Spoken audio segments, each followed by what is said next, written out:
느헤미야 8장에서 이스라엘 백성들은 성벽 재건을 완료하고 난 후에 완수하고 난 후에 끝내고 초막절을 지키기 시작합니다. 그냥 초막절을 지키는 것이 아니라 지금까지 지켜왔던 그 모든 초막절보다 가장 성대하게 지켰다라고 기록하고 있습니다.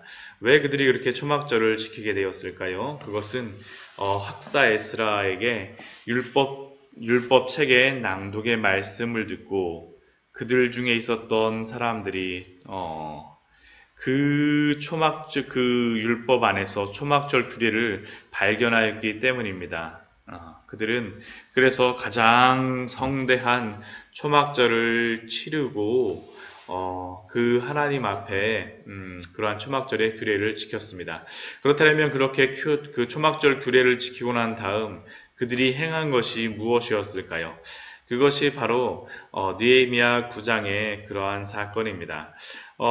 오늘 저희가 본문 말씀이 느헤미야 9장 9절서부터인데 그 앞부분의 말씀 9장 1절 말씀을 보면 그달 스문 나흘 날에 이스라엘 자손이 다 모여 금식하며 굵은 베옷을 입고 티끌을 무릅쓰며 모든 이방 사람들과 절교하고 서서 자기의 죄와 조상들의 허물을 자복하였다라고 합니다.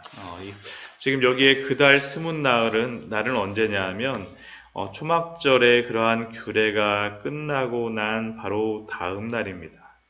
결국 그들은 그 초막절에 그 모든 그러한 절기를 지키고 나서 낮에는 하나님의 율법의 말씀을 듣고 또한 그렇게 하고 나서 그들이 발견한 것은 무엇이냐면 바로 자신들이 죄인이라는 것을 발견하게 됩니다. 그래서 그 다음 날서부터 그들은 성경에 나와 있지 않음에도 불구하고 스스로 그들이 다 모여서 금식하며 굵은 베옷을 입고 하나님 앞에 회개하기 시작합니다. 자기의 죄와 조상들의 허물을 자복하기 시작한 겁니다. 이것은 당연한 그러한 현상입니다. 하나님이 어떠한 분이신 것을 말씀을 통하여서 그들은 발견하였기 때문에 바로 이러한 일이 발생하였습니다.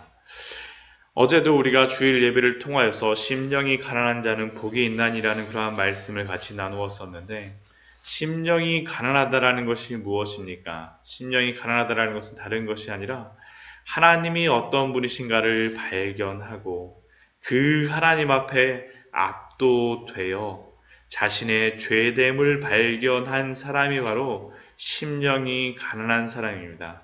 바로 느헤미야 8장의 그러한 그 느헤미야 8장과 9장에서 나오는 이스라엘 백성들의 모습이 바로 심령이 가난한 그러한 모습임을 우리는 알 수 있습니다. 말씀을 통하여서 그들은 하나님이 얼마나 거룩하시고 하나님이 얼마나 위대하시고 하나님이 얼마나 전능하시고 하나님이 얼마나 전지하신지 하나님이 얼마나 영원하신지 하나님이 얼마나 신실하신지 그들은 발견하였습니다. 그리고 그것에 반하여서 그들이 얼마나 하나님의 말씀에 대하여서 불순종한 자였는지를 그들의 조상도 불순종하였었고 그들도 하나님 앞에 불순종하였음을 발견하였기 때문에 그들은 하나님 앞에 자신들의 죄와 조상들의 허물을 자복하며 회개하기 시작하였습니다. 그리고 오늘 우리가 읽은 그 말씀은 바로 그들의 회개와 하나님에 대한 찬양과 또한 그들의 회개에 대한 그러한 고백이 바로 그 기도가 바로 오늘의 말씀입니다. 9절 말씀을 보면 먼저 그들은 출애굽을 통하여서 행하셨던 그 하나님의 위대하심을 찬양합니다. 주께서 우리 조상들이 애굽에서 고난받는 것을 감찰하시며 홍해에서 그들의 부르짖음을 들으시고 하나님께서는 그냥 계시는 분이 아니라 애굽 땅에 있었던 그들의 모든 고난을 보셨습니다. 그리고 또한 그들의 부르짖음을 들으셨습니다. 그리고 이렇게 고난받는 것을 보시고 그들의 부르짖음을 들으시고 나서 하신 일이 무엇입니까? 그들을 구원하시는 거죠. 이적과 기사를 베푸사. 하나님께서는 애굽에서 10가지의 그러한 재앙들을 통하여서 이적과 기사를 바로와 그의 모든 신하들에게 보여주심으로 말미암아 온 백성들에게 보게 하심으로 말미암아 그들을 하나님이 그들의 구원의 일들을 행하셨습니다. 그래서 그 하나님께서는 10절 후반절 말씀에 보면 오늘과 같이 명예를 얻으셨나이다 라고 그들은 고백합니다. 하나님이 하나님의 명예를 그들은 보았던 겁니다. 또한 그 하나님께서 행하셨던 그러한 기적이 무엇입니까? 11절 말씀 보면 바다를 갈라지게 하시죠. 그리고 바다를 갈라지게 하셔서 그들 조상으로는 그 바다를 육지같이 건너게 하시고 또한 그 쫓아오던 애굽 백성들은 돌을 큰 물에 던진같이 깊은 물에 던지셨다라고 기록하고 있습니다. 큰 돌과 같이 그들은 그 물속에 다 빠져서 오히려 그들이 이스라엘 백성들을 치러 왔으나 그러나 그들이 하나님의 그 큰 권능 아래 오히려 심판을 당하였음을 그들은 고백하였던 것입니다. 하나님이 얼마나 위대하심을 그들은 이것을 통하여서 보고 찬양합니다. 또한 그들을 어떻게 보호하십니까? 낮에는 구름 기둥으로 인도하시고 밤에는 불 기둥으로 그들에게 비추어 주셨습니다. 이 광야의 그 뜨거운 햇빛, 50도까지 올라가는 그러한 뜨거운 햇빛에서 그들은 그냥 걸어 다닐 수가 없습니다. 항상 그들에게는 그늘이 필요합니다. 하나님께서 그런데 그늘을 만들어 주셨죠. 무엇을 통하여서? 구름 기둥을 통하여서. 또한 밤에는 사막과 같은 지역인지라 갑자기 추워지는데 그들에게는 또한 따뜻함이 필요하였습니다. 근데 하나님께서 그들에게 보내주신 것이 무엇입니까? 불기둥을 통하여서 그들에게 따뜻하게 하여 주셨고 또한 비추심으로 말미암아 그들로 하여금 길을 잃지 않고 그 광야의 길을 가게 하여 주셨습니다. 또한 하나님께서 어떻게 하십니까? 그들에게 그렇게 인도하실 뿐만 아니라 시내산에서 강림하심으로 말미암아 그들에게 규례와 율법과 율례와 계명들을 그들에게 주셨습니다. 또한 거룩한 안식일을 그들에게 지정하고 알리심으로 말미암아 그들은 하나님을 어떻게 섬겨야 될지 어떻게 백성으로서 하나님 앞에 나아가야 될지를 그들에게 알려주셨습니다. 하나님이 그들에게 행할 길을 보여주신 것이죠. 하나님께서는 그러나 그렇게 단순히 그 율법을 통하여서만 말씀을 통하여서만 영적인 그러한 갈급함을 채우신 것이 아니었습니다. 15절 말씀을 보면 굶주림으로 인하여서 그들이 배고플 때 양식을 주셨고 목마름으로 인하여서 그들이 목마를 때 반석에서 물을 내셨다라고 그들은 고백합니다. 하나님이 어떠한 분이신 것을 그들은 분명히 보았습니다. 광야에서 인도하셨던 하나님, 바로의 손에서 구원하셨던 하나님, 그들에게 배고픔 속에서 목마름 속에서 먹이시고 입히셨던 하나님, 어떻게 행동할지를 그 말씀을 주심으로 말미암아 율법을 주심으로 말미암아 선한 백성으로 행하도록 인도하셨던 그 하나님, 이게 바로 하나님의 위대하심입니다. 그러나 그들은 이 위대하신 하나님이 이렇게 행하셨음에도 불구하고 그 조상들은 어떻게 하였습니까? 16절 말씀 보면 그들과 우리 조상들이 교만하고 목을 굳게 하여 주의 명령을 듣지 아니하고. 이 이스라엘 백성들이 지금 고백하는 첫 마디를 한번 들어보십시오. 그들과 우리 조상들이.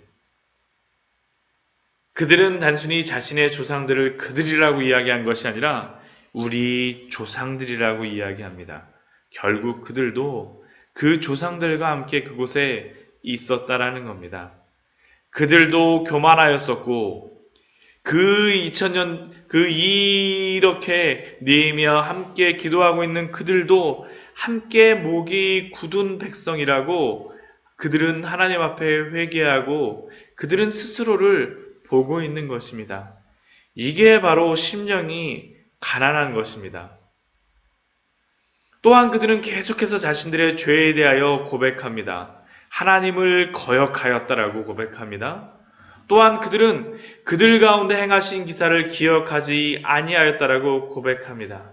하나님이 그 모든 것을 보여주셨음에도 불구하고 기적을 보았음에도 불구하고 그들은 기억하지 아니하였습니다. 우리들에게 필요한 것이 바로 이것입니다. 하나님의 은혜를 기억하는 것, 하나님의 말씀을 기억하는 것. 기억하지 않으면 어떻게 됩니까?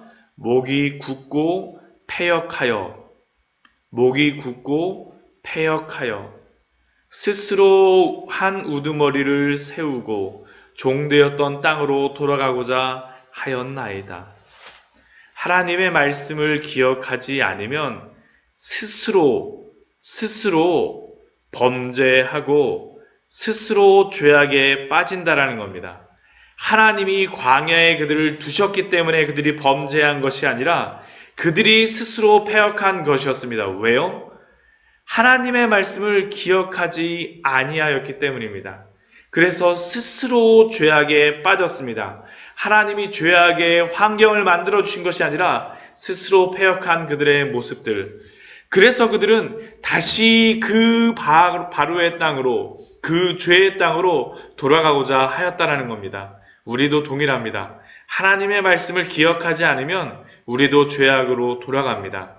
우리가 날마다 그 심령이 하나님을 기억하고 우리의 죄악을 기억하지 아니하면 하나님의 그 위대하심을 기억하고 또한 우리의 죄를 보지 않으면 우리도 스스로 범죄하여 그 죄악으로 돌아가는 것이 아닙니까? 바로 여기서 그들은 자신들의 모습을 그대로 고백하고 자신들의 그러한 모습을 자기가 스스로 신고하고 있는 겁니다. 하나님 앞에서 우리가 어떤 모습인지 스스로 하나님 앞에서 자신들을 그 앞에 세우고 있습니다. 그러나 하나님은 어떤 분이십니까? 주께서는 용서하시는 하나님이시라. 하나님은 용서하시는 하나님이었습니다.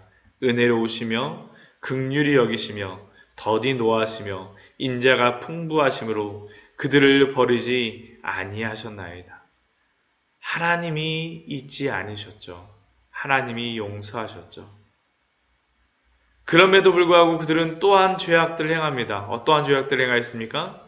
자기들을 위하여 송아지를 부어 만들고 스스로 범죄하고 자기들을 위하여 송아지를 부어 만듭니다. 그리고 무엇이라고 얘기합니까?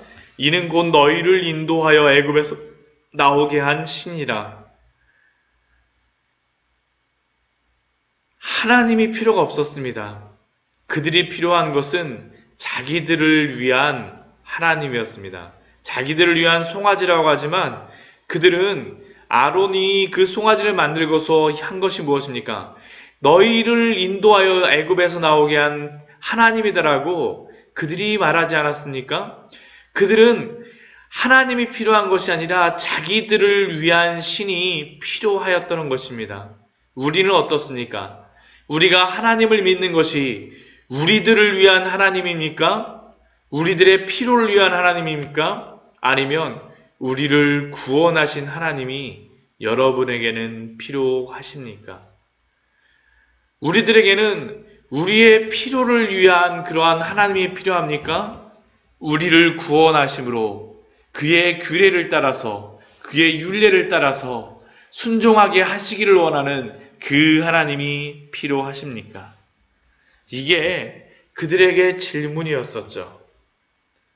그러나 하나님은 그들이 그렇게 크게 하나님을 모독하였음에도 불구하고 주의 크신 긍휼로 그들을 광야에서 버리지 아니하시고 구름 기둥으로 그들을 떠나지 아니하시고 불 기둥으로 그들의 길을 비추셨다라고 그들은 고백합니다.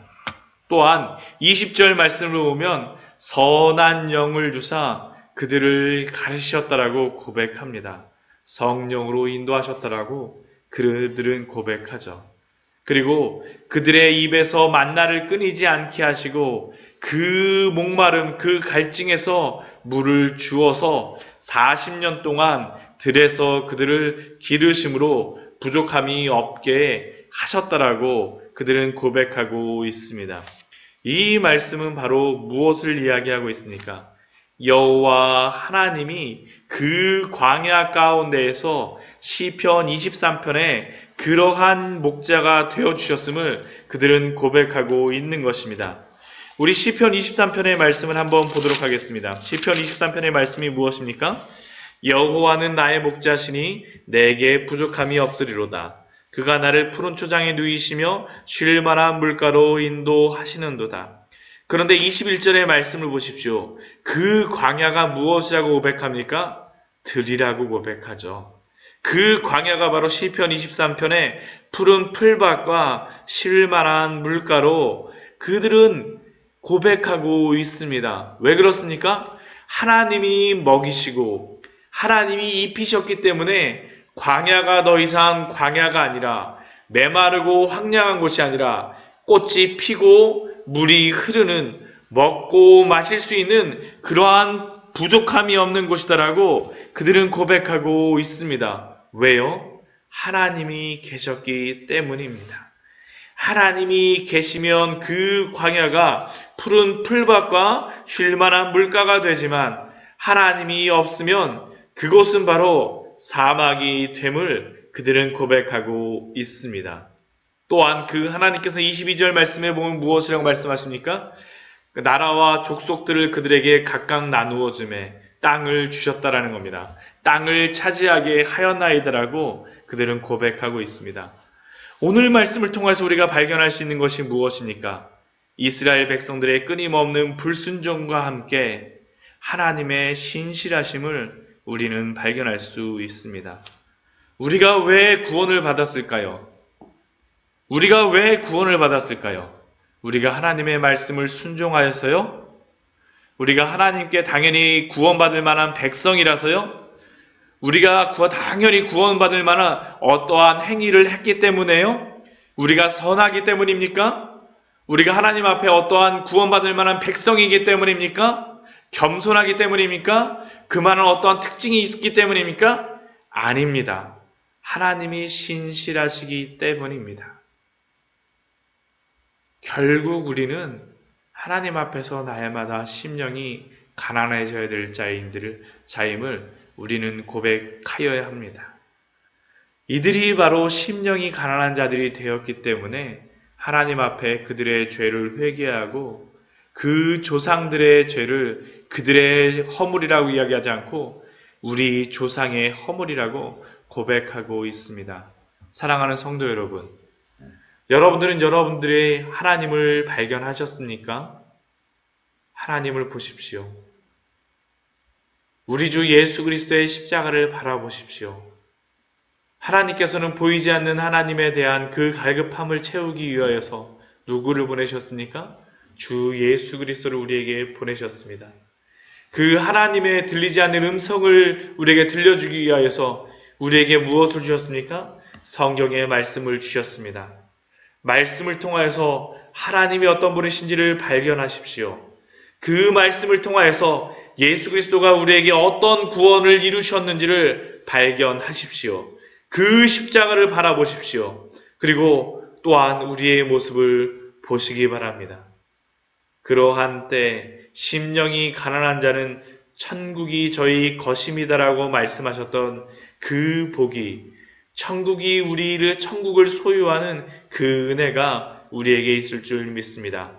사랑하는 성도 여러분, 심령이 가난하게 되어지기를 소원하시기 바랍니다. 이 이스라엘의 백성들처럼 하나님 앞에서 우리가 범죄하였사오니 그러나 그 은혜가 풍성하시고 긍휼하신 하나님이시여 우리를 구원하여 주시옵소서. 주 앞에 날마다 가난한 마음으로, 심령이 가난한 마음으로 나아가심으로 말미암아 그 은혜를 풍성히 누리시는, 광야에서도 푸른 풀밭과 쉴만한 초장을 누리시는 그 은혜 안에 사시는 우리 귀한 성도님들 되시기를 축원드립니다. 같이 기도하도록 하겠습니다.